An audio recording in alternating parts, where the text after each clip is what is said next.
চলো আজকে একটা ম্যাথ নিয়ে কথা বলব। সেটা হচ্ছে বাংলাদেশ ব্যাংকের এডিতে ১৯৯০ সালে আসছে। দেখো হিজিবিজি কিছু জিনিসপাতি দেওয়া আছে।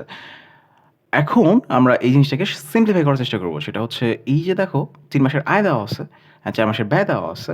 আমরা বেতন হিসেবে যদি ধরে নেই তাহলে ৩ মাসের আয় ধরলাম আমরা ৳৩০, ১ মাসের আয় হবে কত?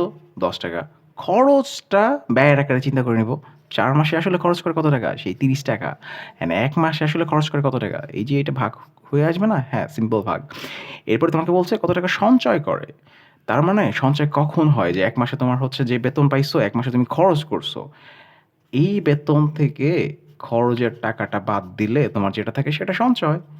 এটা সিম্পলিফাই করলে আমাদের আসবে হচ্ছে ৪০ - ৩০, তারপরে হচ্ছে ১০/৪। এখন দেখো এত টাকায় তুমি খরচ করতেছো এত টাকা, ৳১০ তুমি খরচ করতেছো ১০/৪ টাকা। ৳১ কত? এরকম হবে অ্যান্ড ৳১০০ কত? সেটাই হচ্ছে আমাদের 25% that is the answer. So ম্যাথকে আসলে সহজভাবে চিন্তা করলে ম্যাথ অনেক সহজ হয়ে যায়।